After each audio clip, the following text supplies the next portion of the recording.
Good evening to all of you. I hope आप सभी स्वस्थ होंगे। मेरे भाइयों, जैसा कि आप सभी को पता है कि लक्ष्मीकांत सीरीज आपकी चल रही है मंडे टू सैटरडे, और इसमें हम चर्चा करते हैं इंडियन पॉलिटी पर एम लक्ष्मीकांत के ऐसे टॉपिक्स जो आपके प्रीलिम्स के लिए इंपॉर्टेंट है। इससे पहले हम लोगों ने ढेर सारे टॉपिक कवर किए हैं। प्लेलिस्ट सेक्शन में जाइए और सारे की सारी क्लास देखिए। देखिए, मेरी दो क्लास चलती है। मैं रोज़ आपको ये बात बताता हूँ कि दो क्लासेस मेरी चलती हैं। एक तो आपकी चलती है 7 AM पर, जो कि होता है 20 मिनट शो। ठीक है, 20 मिनट शो ये आपका 7 बजे चलता है, और जिसमें मैं आपको 4 सवाल के साथ 40 बातें बताता हूँ। ठीक है, 4 सवाल के साथ 40 बातें, ऐसी 40 बातें जो आपके एग्जाम के लिए महत्वपूर्ण होती हैं, ज़रूरी होती हैं, रेलेवेंट होती हैं। इससे आपकी प्रैक्टिस होती है। दूसरा, 8 PM पर आपकी लक्ष्मीकांत सीरीज चल रही है, और 8 PM पर जो आपकी लक्ष्मीकांत सीरीज चल रही है, इसमें मेरे भाई मैं थ्योरी पार्ट कवर कर रहा हूँ, यानी इंडियन पॉलिटी का आप थ्योरी पार्ट पूरा का पूरा पढ़ रहे हैं। ठीक है, तो चलिए आज हम लोग राज्य विधानमंडल शुरू करेंगे। लेकिन राज्य विधानमंडल शुरू करने से पहले लास्ट क्लास में चर्चा हो रही थी स्टेट एग्जीक्यूटिव राज्य कार्यपालिका पर, और राज्य कार्यपालिका पर कौन कौन सी बातें हम लोगों ने पहले पढ़ रखी हैं। तो राज्य कार्यपालिका में कौन कौन सम्मिलित था, एक बार मैं फिर से रिवाइज करता हूँ, फिर उसके बाद हम लोग आज की तरफ आगे बढ़ेंगे। यदि आप स्टेट एग्जीक्यूटिव की बात करें, राज्य कार्यपालिका की बात करें, तो राज्य कार्यपालिका में कौन कौन सम्मिलित था भाई? State executive. तो स्टेट एग्जीक्यूटिव यानी राज्य कार्यपालिका, इसमें आपके राज्यपाल जो कि राज्य कार्यपालिका के प्रमुख हैं, लेकिन ये मंत्रिपरिषद की सलाह पर कार्य करते हैं। मंत्रिपरिषद की बात को मानने के लिए सामान्यतः बाध्य हैं, सिर्फ ऐसी बातों को छोड़कर जो इनके विवेक की शक्ति है। दूसरा, मंत्रिपरिषद। मंत्रिपरिषद मीन्स सारे मंत्रियों का समूह। मुख्यमंत्री को मिलाकर सारे मंत्री का जो समूह, वो काउंसिल ऑफ मिनिस्टर है। और एक और था इसमें, advocate general. Advocate general means की महाधिवक्ता। एडवोकेट जनरल यानी महाधिवक्ता। ठीक है, महाधिवक्ता, एडवोकेट जनरल। मेरे भाई, ये भी हम लोगों ने देख लिया, ये भी देख लिया। अब थोड़ा सा स्टेट एग्जीक्यूटिव में ये बचे हुए हैं महाधिवक्ता, एडवोकेट जनरल, इसके बारे में थोड़ी बातें आपको बता दें, फिर स्टेट लेजिस्लेचर की तरफ बढ़ेंगे, यानी राज्य विधानमंडल की तरफ फिर हम लोग बढ़ेंगे। तो देखिए, एडवोकेट जनरल ऑफ स्टेट की यदि आप बात करें, तो एडवोकेट जनरल ऑफ स्टेट ये राज्य सरकार का विधिक सलाहकार है। राज्य सरकार का विधिक सलाहकार है, दैट मीन्स कि राज्य सरकार का ये वकील है। राज्य सरकार का वकील, राज्य सरकार का विधिक सलाहकार, दैट मीन्स कि ये राज्य सरकार के लिए न्यायालय में पक्ष रखता है। ऐसा कार्य जो इसे राज्यपाल के द्वारा, कानून के द्वारा या संविधान के द्वारा सौंपा जाए, उन कार्यों को करता है। ऐसा कार्य जो इसे कानून के द्वारा, संविधान के द्वारा या राज्यपाल के द्वारा सौंपा जाए, उन सभी कार्यों को ये करता है। कौन? महाधिवक्ता।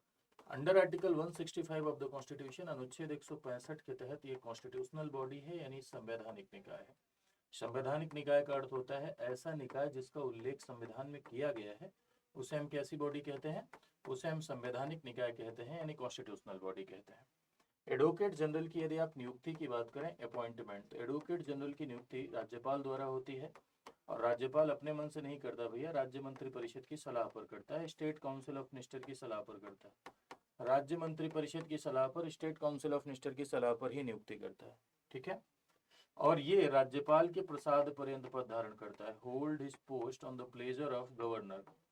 Hold his post on the pleasure of governor, that means कि राज्यपाल के प्रसाद पर्यंत पद धारण करता है। राज्यपाल के प्रसाद पर्यंत पद धारण करता है, इसका क्या मतलब है? तो राज्यपाल के प्रसाद पर्यंत पद धारण करने का अर्थ ये है कि राज्यपाल जब चाहेगा इसे अपॉइंट करेगा, जब चाहेगा इसे हटा देगा। इसका कोई भी फिक्स कार्यकाल नहीं होता है। नो फिक्स टर्म, कोई भी किसी भी प्रकार का कोई फिक्स कार्यकाल नहीं होता, कोई भी निश्चित कार्यकाल नहीं है। कभी भी राज्यपाल के द्वारा अपॉइंट किया जा सकता है, कभी भी हटाया जा सकता है। ठीक है, योग्यता क्या है? तो योग्यता यानी क्वालिफिकेशन, ऐसा व्यक्ति जो हाईकोर्ट का जज हो नहीं, हाईकोर्ट का जज बनने योग्य हो। ऐसा व्यक्ति जो हाईकोर्ट का जज बनने योग्य हो। हाईकोर्ट का जज होना नहीं है, बल्कि हाईकोर्ट का जज बनने योग्य हो। और कौन एलिजिबल टू बी जज ऑफ हाईकोर्ट? हाईकोर्ट का जज बनने योग्य हो। कौन हाईकोर्ट का जज बन सकता है? किसके पास पावर है हाईकोर्ट का जज बनने की? तो सिटीजन ऑफ इंडिया होना चाहिए, या तो 10 ईयर जुडिशियल पोस्ट पे रहा हो, यानी या तो 10 साल न्यायिक पद पे रहा हो, या 10 ईयर एडवोकेसी की हो, इन दोनों में से कोई एक, और इंडिया का सिटीजन हो, ऐसा व्यक्ति हाईकोर्ट का जज बन सकता है। और जो हाईकोर्ट का जज बन सकता है वो एडवोकेट जनरल बन सकता है, यानी महाधिवक्ता बन सकता है। महाधिवक्ता सरकार का फुल रोल एम्प्लॉई नहीं है, फुल रोल एम्प्लॉई नहीं है, दैट मीन्स कि पूर्णकालिक कर्मचारी नहीं है। महाधिवक्ता पूर्णकालिक कर्मचारी नहीं है, दैट मीन्स कि फुल रोल एम्प्लॉई नहीं है, is not full role employee of the government. तो फुल रोल एम्प्लॉई नहीं है तो इसका मतलब कोई फिक्स सैलरी भी नहीं होती। जी हाँ, कोई भी फिक्स सैलरी नहीं होती, इसको रिनमरेशन मिलता है। रिनमरेशन मिलता है यानी इसको पारिश्रमिक मिलता है। रिनमरेशन मिलता है, पारिश्रमिक मिलता है, और ऐसा पारिश्रमिक मिलता है जो राज्यपाल के द्वारा डिसाइड किया जाए, यानी गवर्नर के द्वारा डिसाइड किया जाए। रिनमरेशन मिलता है, पारिश्रमिक मिलता है, और ऐसा पारिश्रमिक मिलता है जो गवर्नर के द्वारा डिसाइड किया जाए, यानी राज्यपाल के द्वारा डिसाइड किया जाए, ऐसा पारिश्रमिक मिलता है। ठीक है। महाधिवक्ता का ना तो कोई फिक्स टेन्योर है, राज्यपाल के प्रसाद पर्यंत पद धारण कर रहा है। कार्य क्या है?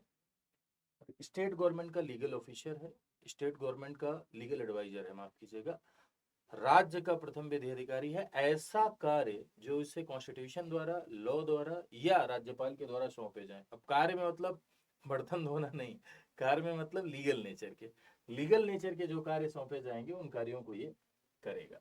क्या ये प्राइवेट प्रैक्टिस कर सकता है? प्राइवेट प्रैक्टिस यानी निजी वकालत कर सकता है क्या? जी हाँ, विद सम लिमिटेशन, यानी कुछ सीमाओं के साथ इसे निजी वकालत का अधिकार है। कुछ सीमाओं के साथ यानी कुछ लिमिटेशन के साथ इसे निजी वकालत करने का अधिकार महाधिवक्ता को है। महाधिवक्ता सरकार जाने के साथ क्या इस्तीफा दे देता है? जनरली कहीं ये लिखा नहीं है, लेकिन वो खुद ही दे देता है, क्योंकि सरकार का वकील है, दूसरी सरकार आई अपने हिसाब से अपनी पसंद का महाधिवक्ता रखेगी, पता चला तुम इस्तीफा नहीं दियो, तुमको निकाल दी, भारी बेइज्जती हो जाएगी, तो ऐसे में खुद ही चला जाता है। कोई मुंह उठा निकाल देगा, इससे बढ़िया खुद ही चले जाओ, अपनी इज्जत अपने हाथ, पहले रिजाइन करके निकल लो। तो जनरली ऐसा देखा जाता है कि सरकार जाने के साथ ये इस्तीफा दे देता है, लेकिन ये कहीं लिखा नहीं है, कहीं ये लिखा नहीं है कि सरकार जाने के साथ वो इस्तीफा दे ही देगा, कहीं मेंशन नहीं है, कहीं लिखा नहीं है, लेकिन जनरली ऐसा होता है कि सरकार जाने के साथ साथ वो क्या दे देता है, सरकार जाने के साथ साथ इस्तीफा दे देता है। क्लियर है बात?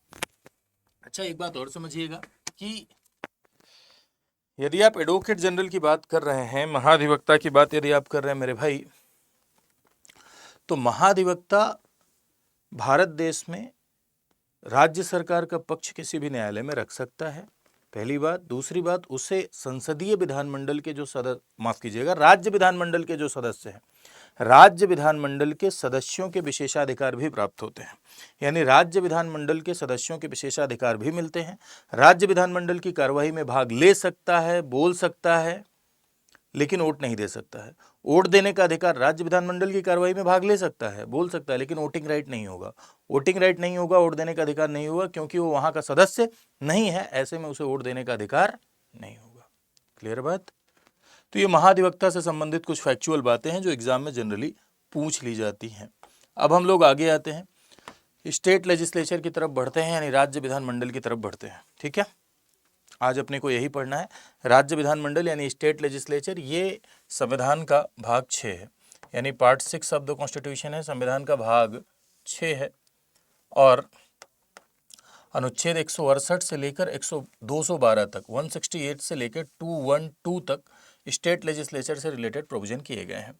तो सबसे पहले यहाँ एक बात आप समझिएगा, यदि आप राज्य में ऐसी संस्था जो लॉ मेकिंग इंस्टीट्यूशन है, राज्य में ऐसी संस्था जो कानून बनाने का कार्य करती है, वो राज्य विधानमंडल है। राज्य विधानमंडल सिर्फ कानून बनाने का ही कार्य नहीं करती, इसके थ्रू सरकार का भी गठन होता है।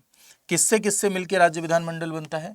तो जहां पर एक सदन है, ठीक है, जहां एक सदन है यानी सिंगल हाउस है, यूनिकैमरल व्यवस्था है, ठीक है, जहां एक सदन है, यूनिकैमरलिज्म है, वहां पर राज्यपाल प्लस विधानसभा, राज्यपाल यानी गवर्नर, विधानसभा यानी निम्न सदन जो राज्य का छोटा सदन होता है, जिसे आप कहते हैं लेजिस्लेटिव असेंबली, वहां पर राज्यपाल प्लस विधानसभा से मिलकर ये बनेगा जहां एक सदन है। लेकिन जहां बाई कैमरलिज्म आपको दिखाई पड़ेगा, बाई कैमरलिज्म मीन्स कि जहां दो सदन है। अब सवाल ये उठता है कि क्या राज्यों में भी द्विसदनीय व्यवस्था हो सकती है। क्या राज्यों में बाईकैमरलिज्म यानी द्विसदनीय व्यवस्था हो सकती है क्या? जी हाँ, राज्यों में दो सदन हो सकते हैं, जरूरी नहीं है, हो सकते हैं। और दूसरा सदन राज्य में जब होता है तो उसे लेजिस्लेटिव काउंसिल कहते हैं, यानी विधान परिषद कहते हैं। तो यहाँ एक बात आपको समझना है कि राज्यों में जो दो सदन है, एक का नाम है राज्य विधानसभा, राज्य विधानसभा स्टेट लेजिस्लेटिव असेंबली, और दूसरा विधान परिषद, विधान परिषद यानी लेजिस्लेटिव काउंसिल। ठीक है, legislative assembly and legislative council, legislative assembly, next one is your legislative council. तो जहां दो सदन है वहां ये किससे मिलकर बनेगा? वहां ये गवर्नर, राज्यपाल plus legislative assembly and legislative council से मिलकर बनेगा। कहाँ की बात हो रही है मेरे भाई? जहां बाईकैमरलिज्म है, जहां बाईकैमरलिज्म है मीन्स जहां दो सदन है। दो सदन जहां पर है, जहां पर बाईकैमरलिज्म है, वहां आप देखेंगे कि ये असेंबली काउंसिल प्लस राज्यपाल से मिलकर बनेगा, जहां दो सदन है। और जहां सिंगल हाउस है, जहां एक सदन है, वहां सिर्फ विधानसभा से मिलकर बनेगा। और यही बात under article 168 of the constitution आप पढ़ते हैं। आर्टिकल 168 यही कहता है कि there shall be a legislature in state, राज्य में एक विधानमंडल होगा। एक सदन जहां पर है वहां गवर्नर प्लस असेंबली से मिलकर बनेगा, जहां दो सदन है वहां governor plus assembly plus council से मिलकर बनेगा, यानी राज्यपाल प्लस विधानसभा और विधान परिषद से मिलकर बनेगा। ध्यान रखिएगा इस बात का, ठीक है। चलिए अब यहां पर एक बात समझिए कि आखिर कौन कौन से ऐसे राज्य हैं जहां पर आपको बाईकैमरलिज्म नजर आएगा। तो अधिकांश राज्यों में आपको एक सदन नजर आएगा, यानी सिर्फ विधानसभा नजर आती है। ठीक है, जैसे इस समय अगर आप देखेंगे तो 22 राज्यों में आपको सिर्फ विधानसभा नजर आती है। लेकिन कुछ राज्य यूनिकैमरलिज्म है, एक सदन है। अधिकांश राज्यों में यूनिकैमरलिज्म है, सिर्फ लेजिस्लेटिव असेंबली है। ठीक है, सिर्फ और सिर्फ लेजिस्लेटिव असेंबली। लेकिन 6 ऐसे राज्य हैं, आपके 6 राज्य ऐसे हैं जहां पर लेजिस्लेटिव काउंसिल है। तेलंगाना, बिहार, उत्तर प्रदेश, कर्नाटक, आंध्र प्रदेश और क्या, महाराष्ट्र। आंध्र प्रदेश, कर्नाटक, उत्तर प्रदेश, बिहार, महाराष्ट्र और तेलंगाना, ये ऐसे 6 राज्य हैं जहां बाईकैमरलिज्म है, यानी जहां द्विसदनीय विधानमंडल है। द्विसदनीय विधानमंडल, यहाँ दूसरे सदन का भी अस्तित्व है, और दूसरा सदन है आपका लेजिस्लेटिव काउंसिल यानी विधान परिषद। यहाँ पर आपको विधान परिषद का भी अस्तित्व नजर आएगा, यानी लेजिस्लेटिव काउंसिल का भी अस्तित्व यहाँ पर आपको नजर आएगा। ठीक है, बाकी हर जगह ऐसा नहीं है। तो कभी कभी क्या होता है कि कभी कभी आपसे ऐसे सवाल पूछ लिया जाता है कि राज्य विधानमंडल किससे किससे मिलकर बनता है। ऐसे ऑप्शन देते हैं कि राज्य विधानमंडल किससे किससे मिलकर बनता है। ठीक है, जैसे एक ऑप्शन आपको दिया गया legislative council, Vidhan Parishad plus legislative assembly यानी विधानसभा। ठीक है, legislative council plus legislative assembly, तो ये तो गलत ही हो जाएगा। आपके पास ये ऑप्शन आया governor plus assembly plus council यानी विधानसभा, विधान परिषद और राज्यपाल, तो ये तो सही होगा। आपके पास ऑप्शन आया कि गवर्नर प्लस असेंबली, तो ये भी सही होगा जहां यूनिकैमरलिज्म है। अगर मान लो जनरल स्टेटमेंट पूछ लिया गया कि निम्न में से किससे विधानमंडल मिल रहा है और स्टेटमेंट बना दिया गया, तो ये दोनों सही होगा आपका। ठीक है, ध्यान रखिएगा। तो चलिए, राज्य विधानमंडल आप देख रहे हैं कि दो सदन, एक लेजिस्लेटिव असेंबली यानी निम्न सदन जो कि अस्थायी सदन है। टेम्पोररी हाउस या निम्न सदन इसे इसलिए कहा जा रहा है क्योंकि ये डिसॉल्व होती है। डिसॉल्व होती है मीन्स इसका कार्यकाल तो 5 साल का होता है, लेकिन ये 5 साल के पहले भी भंग हो सकती है अगर मेजोरिटी लैप्स हो जाए तो।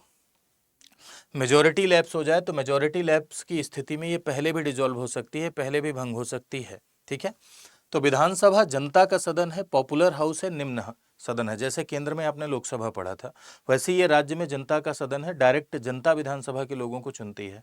विधानसभा के सदस्यों को आप जानते हैं ना, चाचा विधायक, एमएलए कहते हैं, मेंबर ऑफ लेजिस्लेटिव असेंबली। और विधान परिषद राज्यों का उच्च सदन है, ये केवल 6 राज्यों में है। ठीक है, 6 राज्यों में है। ये उच्च सदन अपर हाउस कहलाता है। जैसे अपर हाउस क्यों कहलाता है? अपर हाउस इसलिए कह रहा था कि इसमें जो लोग जा रहे हैं इनडायरेक्टली जा रहे हैं, डिसॉल्व नहीं होती है। तो यहाँ आप देखेंगे कि इन तीनों से मिलकर ये राज्य विधानमंडल का निर्माण होता है, और आर्टिकल 168 इसी बात को डील कर रहा है। अब आगे आते हैं हम लोग थोड़ा सा आर्टिकल 169 ऑफ द कॉन्स्टिट्यूशन, जो कि कहेगा कि creation and evolution of the legislative council. Article 169 दो बातों को बताता है। पहला, क्रिएशन ऑफ लेजिस्लेटिव काउंसिल यानी विधान परिषद का निर्माण। सेम तरीका है दोनों का, निर्माण और समाप्ति दोनों का सेम तरीका होता है। विधान परिषद का निर्माण plus abolition of legislative council यानी इसकी समाप्ति। विधान परिषद को एबॉलिश करना यानी विधान परिषद की समाप्ति। तो चाहे विधान परिषद बनाना है, चाहे विधान परिषद को समाप्त करना है, ध्यान रखिएगा दोनों का समान तरीका है। बनाने की भी प्रक्रिया और समाप्त करने की भी दोनों की समान प्रक्रिया है लेजिस्लेटिव काउंसिल के केस में, हमेशा ध्यान रखिए इस बात को। कैसे बनता है, तो लेजिस्लेटिव काउंसिल कैसे बनता है मैं एक बार पहले आपको बताता हूँ, फिर चार्ट दिखाता हूँ। तो लेजिस्लेटिव काउंसिल बनाने का जो इनिशिएटिव है, देखो लेजिस्लेटिव काउंसिल बनाने का जो पहल है ये राज्य द्वारा की जाती है। क्यों, राज्य को अधिकार क्यों दिए गए भाई? लेजिस्लेटिव काउंसिल बनाने के लिए पहले इनिशिएट करने का अधिकार राज्य को इसलिए दिया गया क्योंकि राज्य में बनेगा, राज्य में इसका सचिवालय बनेगा, राज्य में इसकी परिषद बनेगी, है ना। और ऐसे में क्या होगा कि राज्य में सचिवालय बन रहा है, राज्य में परिषद बन रही है, तो संसाधन किसके खर्च होंगे? राज्य के ही ना संसाधन खर्च होंगे, स्टेट के ही तो रिसोर्सेज खर्च होंगे। तो स्टेट को रिसोर्स खर्च करना है, स्टेट को ही पैसा देना है, तो स्टेट ही डिसाइड करे। तो राज्य ही इसके लिए पहल करता है। राज्य कैसे पहल करेगा, इनिशिएट कैसे करेगा? तो लेजिस्लेटिव असेंबली, राज्य की विधानसभा, legislative assembly of state. Legislative assembly of state means राज्य की विधानसभा, ठीक है। लेजिस्लेटिव असेंबली ऑफ स्टेट यानी राज्य की विधानसभा अपने यहाँ क्या लाए? प्रस्ताव लाए, ठीक है। राज्य की विधानसभा, लेजिस्लेटिव असेंबली ऑफ स्टेट, राज्य की विधानसभा अपने यहाँ प्रस्ताव लाए, ठीक। किस बात का? चाहे लेजिस्लेटिव काउंसिल समाप्त करने का, चाहे लेजिस्लेटिव काउंसिल बनाने का, चाहे विधान परिषद बनाने का, चाहे विधान परिषद समाप्त करने का। स्टेट की लेजिस्लेटिव असेंबली यानी राज्य की विधानसभा अपने यहाँ प्रस्ताव लाए और उसे स्पेशल मेजॉरिटी से, विशेष बहुमत से पारित करे। राज्य की विधानसभा अपने यहाँ प्रस्ताव लाए और उसे स्पेशल मेजॉरिटी से, स्पेशल मेजॉरिटी से मीन्स उसे विशेष बहुमत से पारित करे, ठीक है। स्पेशल मेजॉरिटी से पारित करे, विशेष बहुमत से पारित करे, और विशेष बहुमत से पारित करके स्टेट की लेजिस्लेटिव असेंबली अपने यहाँ प्रस्ताव लाए और उसे विशेष बहुमत से पारित करे, और विशेष बहुमत से पारित करके किसे भेज दे? संसद को भेज दे यानी पार्लियामेंट को भेज दे। विशेष बहुमत से पारित करके संसद को यानी पार्लियामेंट को भेज दे, संसद को भेज दे, पार्लियामेंट को भेज दे। तो ऐसे में संसद सिंपल लॉ बनाकर, ऐसे में संसद सिंपल लॉ बनाकर मीन्स ऐसे में संसद सामान्य कानून बनाकर लेजिस्लेटिव काउंसिल का निर्माण भी कर सकती है और उसे समाप्त भी कर सकती है। पार्लियामेंट सिंपल लॉ बनाकर, सामान्य कानून बनाकर लेजिस्लेटिव काउंसिल का निर्माण भी कर सकती है, उसे समाप्त भी कर सकती है। ध्यान रखना ये है, विशेष बात ये है, ध्यान रखना ये है कि भाई ये जो सिंपल लॉ संसद बना रही है ये 368 के तहत संविधान संशोधन नहीं होगा, ये आर्टिकल 368 के तहत संविधान संशोधन नहीं होगा, बल्कि इसे सामान्य कानून का ही दर्जा दिया जाएगा।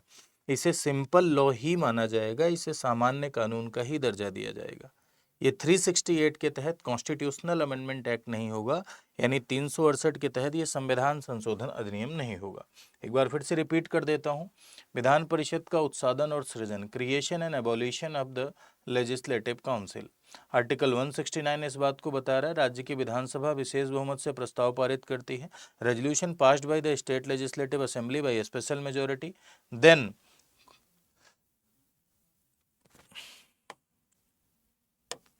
संसद को भेजा जाएगा यानी पार्लियामेंट को भेजा जाएगा, और पार्लियामेंट सिंपल लॉ बनाती है, पार्लियामेंट सामान्य बहुमत से पारित करती है, सिंपल लॉ बनाती है, और ऐसे ही क्रिएशन भी होता है और एबॉलिशन भी होता है।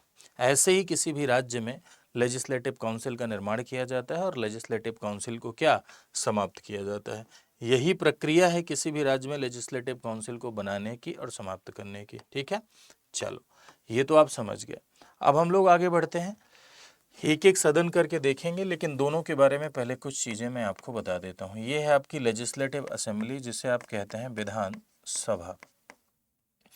ये है आपकी लेजिस्लेटिव काउंसिल जिसे आप कहते हैं विधान परिषद यानी लेजिस्लेटिव काउंसिल।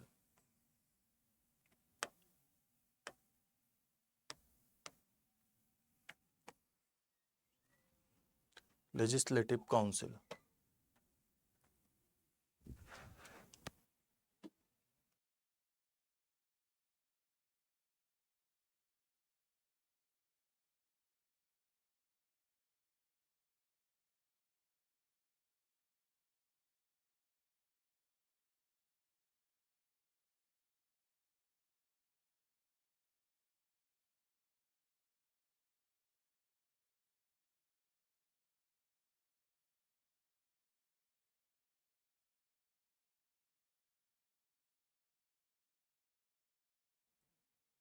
चलिए, तो मैंने आपसे क्या कहा भाई, legislative assembly and legislative council. तो असेंबली की यदि आप बात करें, लेजिस्लेटिव असेंबली की बात करें, तो लेजिस्लेटिव असेंबली आप जानते हैं कि ये लोअर हाउस है यानी कि निम्न सदन है। ठीक है, लेजिस्लेटिव काउंसिल आपका अपर हाउस है यानी उच्च सदन है। लेजिस्लेटिव काउंसिल अस्थाई सदन होगा, यानी ये डिसॉल्व नहीं होता है, सिंबल ऑफ कॉन्टिन्यूटी है, परमानेंट चलता रहता है। वहीं अगर आप लेजिस्लेटिव असेंबली की बात करेंगे तो ये अस्थाई सदन होगा, अस्थाई सदन है, ये परमानेंट नहीं चलता है। ठीक है, ये डिसॉल्व हो सकता है। ये लेजिस्लेटिव असेंबली पॉपुलर हाउस है, पॉपुलर हाउस है यानी आम आदमी का सदन है, आम आदमी का सदन है, पॉपुलर हाउस है, लोगों का सदन है, जनता का सदन है, क्योंकि इसमें जो लोग जाते हैं वो जनता के द्वारा जाते हैं। वहीं अगर आप लेजिस्लेटिव काउंसिल की बात करेंगे तो लेजिस्लेटिव काउंसिल जनता का सदन नहीं, बल्कि जनता के द्वारा चुने प्रतिनिधियों का सदन है, कुछ अन्य वर्गों का भी सदन है। ये जब हम लोग पढ़ने लगेंगे तो इसके बारे में विस्तार से डिस्कस करेंगे। खैर, आज के लिए इतना ही करते हैं, थोड़ा समय कम है इसलिए आज के लिए इतनी ही क्लास रखते हैं, बाकी इसके आगे की कहानी को हम लोग आगे कंटिन्यू करेंगे। ठीक है, हाँ, तो समय थोड़ा अभाव है इसके लिए माफ़ी चाहते हैं, बाकी आगे हम लोग कंटिन्यू करेंगे इसके आगे की कहानी को।